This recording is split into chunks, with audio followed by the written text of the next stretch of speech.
Parce qu'on choisit le meilleur moment, et hop. Ben toi alors. Bah oui, parce que le plus dur dans ces coups-là, c'est de se décider. Mais une fois qu'on est décidé, faut le faire. Faut arrêter d'en parler, puis faut le faire. Faut tout bien mettre au point, hein, pas d'improvisation. Ah ben un petit peu quand même, non pour de... Bah non. Salut à tous, aujourd'hui je vais vous parler des séries et de films que j'ai vus dernièrement. N'oubliez pas de vous abonner à la chaîne si ça n'est déjà fait. Et on débute tout de suite avec la première série, il s'agit de Pluribus. You walk through the storm, hold your head up high. Hey, Carol. We just want you to be happy. Alors Pluribus, si vous ne la connaissez pas, c'est une série de science-fiction post-apocalyptique créée par Vince Gilligan à qui on doit Breaking Bad et Better Call Saul. Elle est diffusée sur Apple TV depuis le 7 novembre 2025 et on est donc au 8e épisode à l'heure où j'enregistre cette vidéo. Alors l'histoire commence quand un mystérieux virus alien se propage à travers le monde après qu'un signal radio extraterrestre soit capté. Le virus ne tue pas, mais il rend tout le monde excessivement heureux, embourbé dans une sorte de métaconscience collective appelée les autres. Mais pour moi et d'autres, on préfère les appeler la ruche. Enfin, moi je préfère les appeler la ruche parce qu'ils ont un fonctionnement qui s'en approche. Donc, tous les humains sont contaminés, sauf 12 personnes et surtout Carol Sturga que nous allons suivre plus particulièrement dans la série. Alors, Carol, c'est qui ? Eh bien, Carol Sturga, c'est une écrivaine de romans sentimentaux. Elle est cynique et râleuse et peut-être grâce à son mauvais caractère, il se retrouve qu'elle est donc immunisée contre cette métaconscience collective. Tandis que le reste de l'humanité, lui, va sourire béatement dans le poulailler de l'esprit collectif. Carol, elle, refuse de joindre la ruche et c'est à partir de là que s'ouvre un récit qui oscille entre science-fiction contemplative, satire sociale, questionnement philosophique et discussion sérieuse sur la solitude, l'individualité, la joie forcée et la liberté. Alors dans la série, on retrouve comme acteur Rhea Seehorn qu'on avait déjà pu voir dans Better Call Saul et qui joue ici le rôle de Carol Sturga, une romancière qu'on adore détester. Il y a aussi Carolina Widra dans le rôle de Zoshia, une membre des autres qui devient une sorte de guide ou de parasite bien intentionné, on ne sait pas trop pour Carol. On a également Carlos Manuel Vesca qui joue le rôle de Manusos Oviedo, un Paraguayen immunisé lui aussi qui refuse toute assimilation et qui est pire que Carol dans son entêtement. Et également dans les rôles secondaires, on a Myriam Shore dans le rôle d'Hélène, la femme décédée de Carol, et Samba Chouté dans le rôle de Kumbia Diabaté qui lui va s'éclater complètement grâce à la ruche. On notera que si vous regardez la série en VO, il parle français dans la série. Pluribus est un ovni télévisuel avec une héroïne pour qui participer à une conscience collective joyeuse, c'est pire que de passer Noël avec sa belle famille.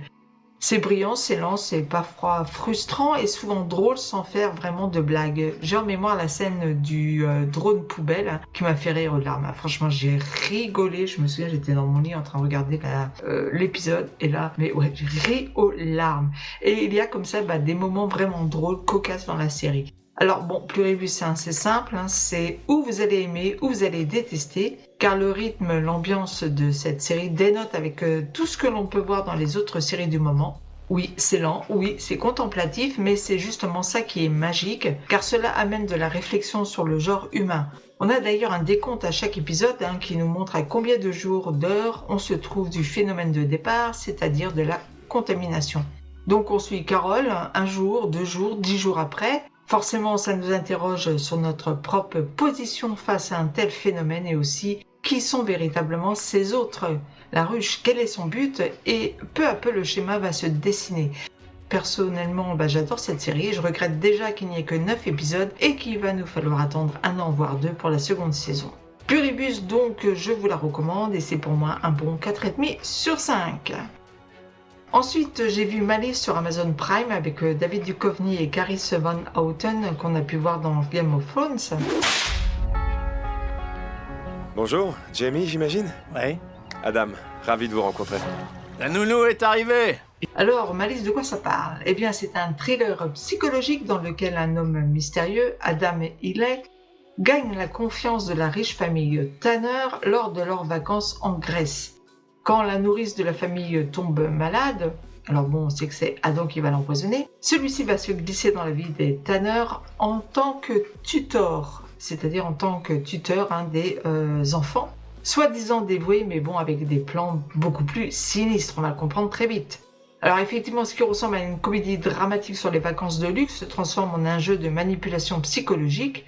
Adam ne se contente pas d'aider, il s'incruste, retourne les membres de la famille les uns contre les autres, et semble déterminé à démolir la vie de ceux qu'il a choisis comme cible.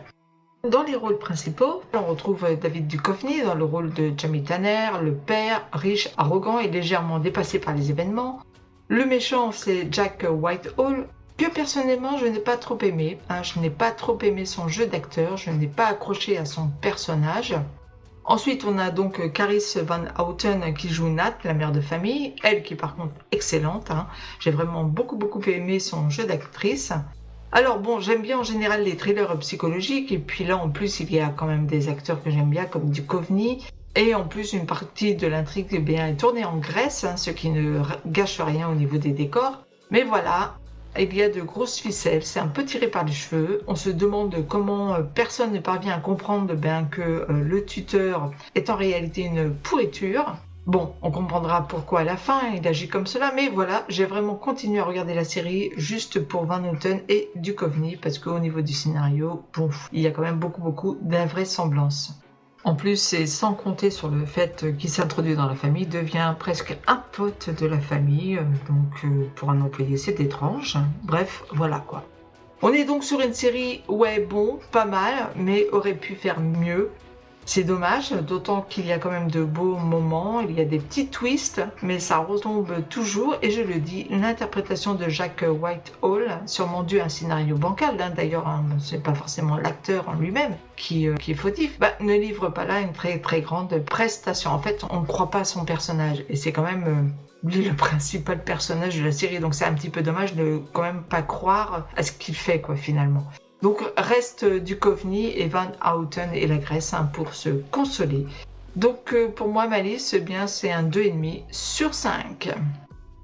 Alors on va relever la note avec la série suivante. J'ai nommé The House of Guinness. Et bien entendu, nos pensées et nos prières accompagnent avant tout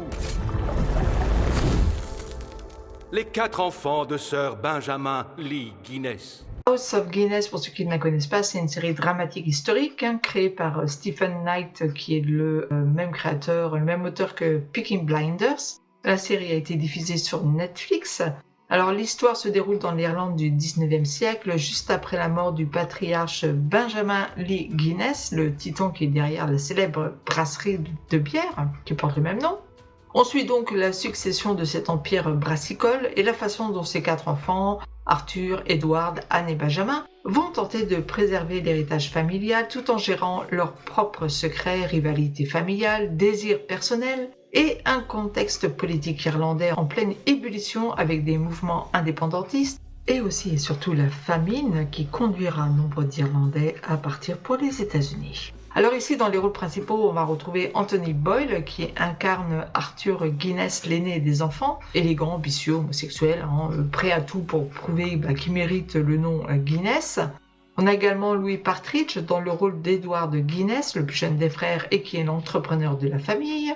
Emily Fern qui est Anne Plunkett née Guinness, la sœur qui est forte et décidée et qui va trouver les solutions quand il y a des problématiques. Fionn Oshie qui interprète Benjamin Guinness, qui est en lutte lui contre ses démons personnels et surtout l'alcool et qui va chercher à trouver une place dans la famille. On a aussi James Norton qui apparaît en Sean Rafferty, le contremaître dur à cuire et un petit peu bourreux des cœurs de la série. Et enfin Jack Gleeson dans le rôle du cousin bâtard Guinness qui va aider l'entreprise à s'étendre aux USA. Passer un premier épisode tourné en studio, oui, ça se voit à l'écran et franchement, c'est pas très joli, je dois le dire. C'est aussi un épisode un petit peu long, un peu bancal, où l'on en profite pour appréhender les personnages. La suite prend enfin de la hauteur, de l'ampleur et devient plus intéressante. Alors on ne voit pas les épisodes passés, on s'attache aux personnages. J'ai pour ma part une petite préférence d'ailleurs pour Edward, qui montre son esprit entrepreneurial tout en s'amourachant de l'ennemi. Il y a ici des enjeux de pouvoir, des tensions, des compromis entre les traditions, entre modernité et ambition. Et surtout, on découvre un côté des Guinness que l'on ignorait, enfin du moins moi je l'ignorais, avec leur fibre sociale. C'est la première entreprise en effet à avoir octroyé la retraite à ses salariés, des logements sociaux et aussi un petit peu d'aide humanitaire, nous le verrons. Les personnages sont bien campés, on retrouve Geoffrey Baratheon en la personne de Jack Gleeson dans un petit rôle et ça fait plaisir. Les acteurs ici sont tous bons, c'est une bonne série et j'espère même qu'il y aura une seconde saison. Enfin, j'espère qu'il y aura une seconde saison. Alors je ne sais pas où en sont les visionnages, parce qu'on sait bien que sur Netflix c'est toujours difficile pour être sûr d'avoir une seconde saison, ça dépend beaucoup du nombre de visionnages. Bref, House of Guinness est une série qui se savoure comme une pinte de Guinness, justement, et ben ça tombe bien, c'est ma bière préférée. Une bonne série donc sur cette famille, même si ne nous y trompons pas, il y a quand même beaucoup de choses adaptées pour donner plus d'ampleur à cette saga, oui, des choses romancées qui sortent bien du contexte réel de la famille Guinness. Ce qui vaut un bon 3,75 sur 5 pour moi. Ensuite, j'ai vu The Girlfriend.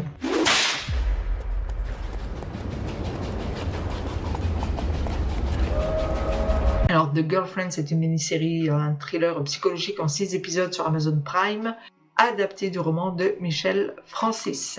On suit ici Laura Sanderson, jouée par Robin Wright, une galliériste apparemment comblée, qui voit sa vie soigneusement construite se fissurer quand son fils Daniel, qu'elle couvre comme une mère poule, ramène un jour une fille en la personne de Cherry Lane, interprétée ici par Olivia Cooke, que vous avez pu voir dans House of the Dragon. Olivia Cooke, donc, qui joue ici la nouvelle petite amie.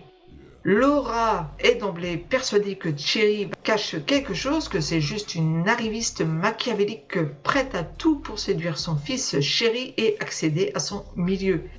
Et si c'était juste une mère trop protectrice, ce qui n'a pas digéré l'idée que son fils puisse grandir sans elle.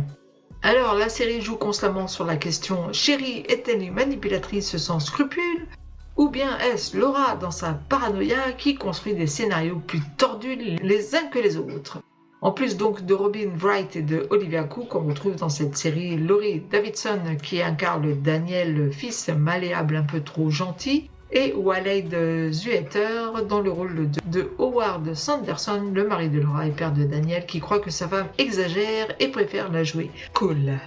Alors, l'un des meilleurs atouts de la série, c'est clairement le duel face-à-face entre Robin Wright et Olivia Cooke, deux actrices qui apportent chacune leur nuance, leur intensité propre à des personnages dont on n'est jamais tout à fait sûr s'ils sont sympas, méchants, machiavéliques ou paranoïaques.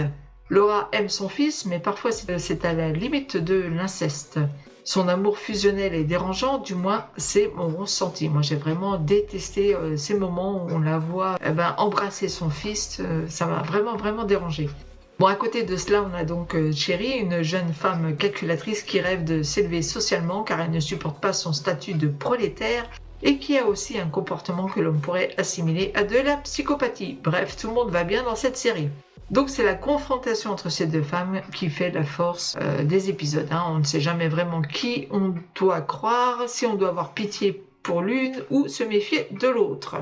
La narration donc utilise une double perspective. On voit les événements tantôt par les yeux de Laura, tantôt par ceux de Cherry, ce qui multiplie les zones d'ombre et accroît la tension, jusqu'à transformer chaque sourire poli en menace potentielle. Cela dit, il est vrai que la série bascule parfois dans le mélodrame et même l'exagération avec des situations complètement improbables. Le pauvre Daniel, au milieu de tout ça, lui franchement il est relégué au rang de crétin, qui ne voit rien, ne se rend compte de rien, qui se laisse manipuler gentiment tantôt par l'une, tantôt par l'autre. Bref, il manque clairement d'épaisseur. Bon, ce n'est pas la meilleure série du moment, mais ça se laisse regarder, ne serait-ce que pour la confrontation entre les deux femmes. Il faut passer outre les invraisemblances et se laisser embarquer. Le final lui offre un retournement de situation intéressant. Bref, si on a un après-midi de dimanche pluvieux où on ne sait pas quoi faire, bingez cette série. Si vous aimez le genre, en tout cas pour moi, c'est un 3 sur 5. Passons ensuite à All-Sphère, la série de Kim Kardashian dont on a entendu beaucoup parler.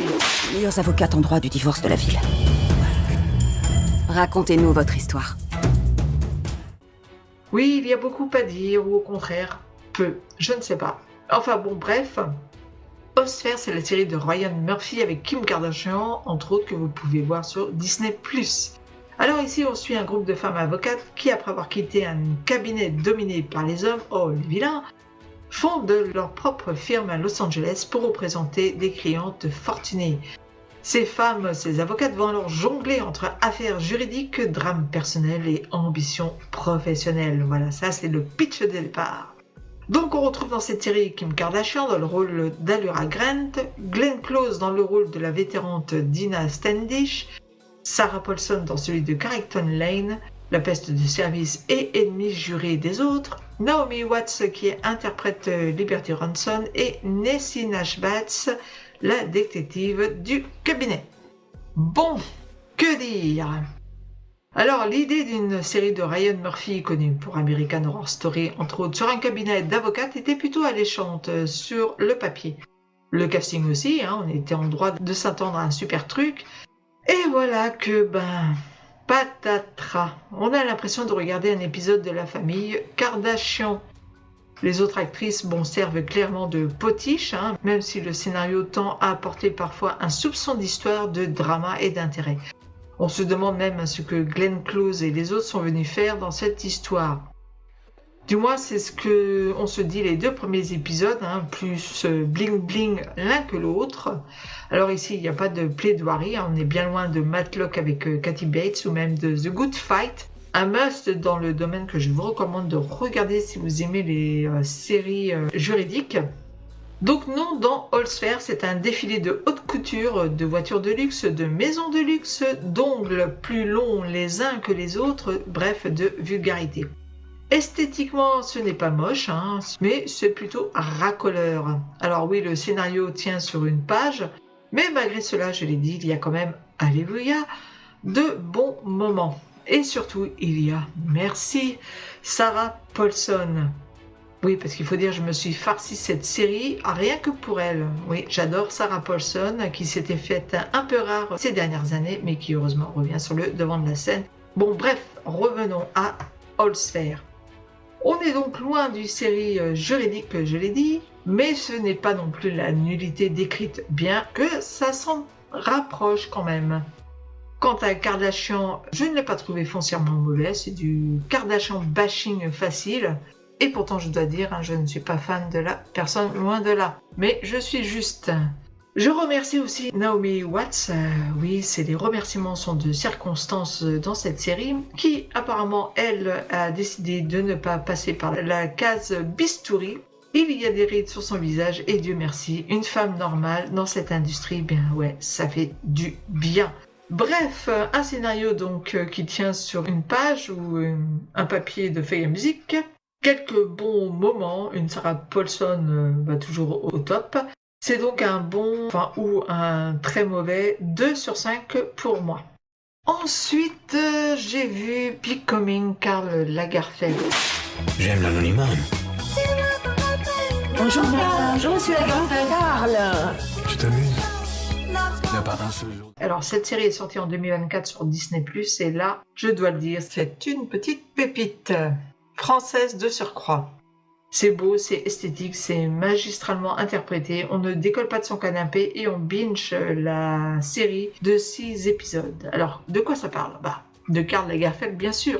On est ici dans les années 70 à Paris, on y suit le grand Karl, là il est relativement peu connu, dans sa quête pour s'imposer comme un créateur incontournable de la mode. Le scénario explore non seulement sa carrière, mais aussi ses relations personnelles complexes, notamment son histoire d'amour avec le séduisant Jacques de Bacher et sa rivalité avec Yves Saint Laurent. Dans les interprètes principaux, on retrouve Daniel Brühl, génialissime dans le rôle de Karl Lagerfeld. Il faut dire, il m'a fait aimer le personnage que pourtant je n'aimais pas trop. Il y a aussi Théodore Pellerin dans le rôle de Jacques de Bacher, le dandy et amour platonique de Karl. Un Jacques de Bacher électron libre et surtout malheureux. On a Arnaud Valois qui joue ici un Yves Saint Laurent, lui aussi en proie à ses démons. Et aussi Alex Lutz qui incarne Pierre Berger, franchement détestable. On a également Agnès Jaoui qui campe Gaby Haguion, la fondatrice de la Maison Chloé. Et on trouvera plein d'autres figures de la mode et du cinéma comme Marlène Dietrich, Paloma Picasso et Loulou de la Falaise entre autres. Donc visuellement la série, c'est un vrai régal pour les décors, l'ambiance, mais aussi l'interprétation, donc bien loin de Holzfair, je dirais même l'antipode de Holzfair. Ici, rien de vulgaire, tout est beau esthétiquement. Au centre donc de tout cela, on retrouve Daniel Brühl, dans le rôle de Karl Lagerfeld, qui nous offre là une performance subtile et nuancée, loin de la caricature du grand couturier, je l'ai dit. C'est un Karl Lagerfeld plus hésitant, vulnérable, en quête de reconnaissance. La série explore également son relationnel avec Jacques de Bacher, un amour qui oscille entre amitié, protection, détestation, mise à distance. On comprend que Lagerfeld n'était pas un homme sexué au sens premier du terme. Oui, le sexe ne l'intéresse pas. C'est la couture finalement qui occupe toutes ses pensées. Dans cette série, on nous dépeint aussi la relation qu'a Karl Lagerfeld avec Yves Saint-Laurent, le duel avec celui-ci, la confrontation avec Pierre Berger et puis l'arrivée des petits nouveaux, dont Jean-Paul Gaultier par exemple. On a plaisir à se retrouver dans les années 70, à écouter la musique, à avoir donc cet élan de nostalgie qui plane tout du long des épisodes, surtout quand on fait le parallèle avec notre époque pas très folichonne, il faut bien le dire.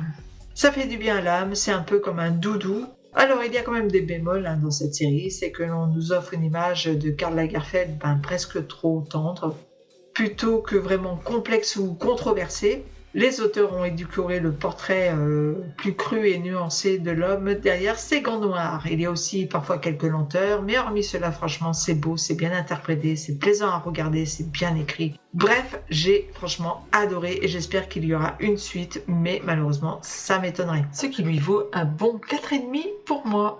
Et nous finissons la fin de ce vlog, de cette revue, par Bugonia, le film. Tout commence par quelque chose de magnifique.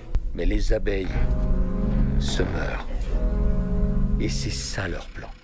Alors, Bugonia, c'est une comédie noire, matinée de science-fiction et de thriller réalisée par Yorgos Lanthimos, avec Emma Stone et Jess Plemons dans les rôles principaux. Le scénario suit donc Michelle Fuller, une PDG puissante d'une grande entreprise pharmaceutique interprétée par Emma Stone, qui se retrouve kidnappée par des hommes convaincus qu'elle est en réalité une extraterrestre décidée à détruire la Terre. Ces deux ravisseurs sont donc Teddy, un apiculteur obsédé par les théories du complot, et Don, son cousin plus calme et sensible. Ensemble, ils vont enfermer Michelle dans leur sous-sol, tenter de lui faire avouer qu'elle est une extraterrestre et que son peuple veut détruire la Terre. Le titre du film lui fait référence à une ancienne croyance, la Bugonia, voulant que les abeilles puissent naître d'un bœuf mort. C'est un symbole donc sur les transformations absurdes et la naissance d'idées loufoques. Donc on a dans ce film Emma Stone, toujours aussi bonne dans les rôles de femmes un peu barrées, Jess Plemons dans le rôle de l'apiculteur conspirationniste et Dan Delbis dans celui du cousin, un peu simplet. Alors Bugonia, c'est ce genre de film qui fait se demander sérieusement et si les complotistes avaient raison. Donc dès les premières minutes, on comprend que ce n'est pas une comédie pour grand public classique. Lanthimos, connu pour son style absurde ou tranchant, comme dans The Favorite, excellent film d'ailleurs, ou même Pauvre créature, on trouvait déjà Emma Stone, pousse ici encore plus loin le curseur de la satire sociale. Emma Stone livre une performance impressionnante et froide en tant que Michelle, passant de PDG sûre d'elle à la prisonnière psychologique qui va jouer son va-tout pour se libérer. Jess Plemons offre une composition à la fois sincère, délirante et effrayante, rendant son personnage empathique malgré la folie de ses actions. La dynamique entre les trois personnages constitue le cœur du film, un jeu de pouvoir psychologique où chacun croit fermement être dans le vrai et où on finit par hésiter soi-même à juger qui a réellement raison.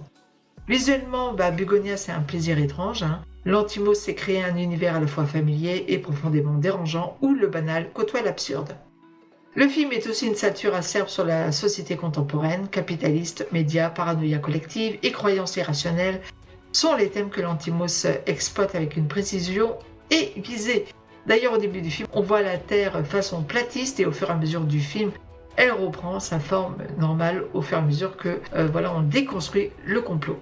Malgré cela, le film ne se contente pas d'être une caricature, il offre des moments de réflexion sincère sur la peur, la manipulation et l'impact des grandes entreprises sur nos vies. il dérange, il fait rire et fait réfléchir à la fois. Cela dit, il est un peu lent et la fin est un peu bizarre et grotesque pour moi, à la façon un peu de la fin de Substance.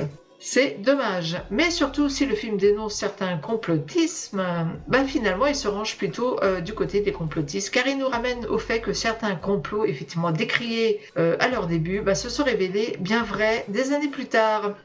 Et oui, c'est là toute la force du film. Donc certains aimeront, d'autres détesteront. Pour ma part, je suis un petit peu entre les deux, il faut dire. Je n'ai ni vraiment aimé, ni vraiment détesté.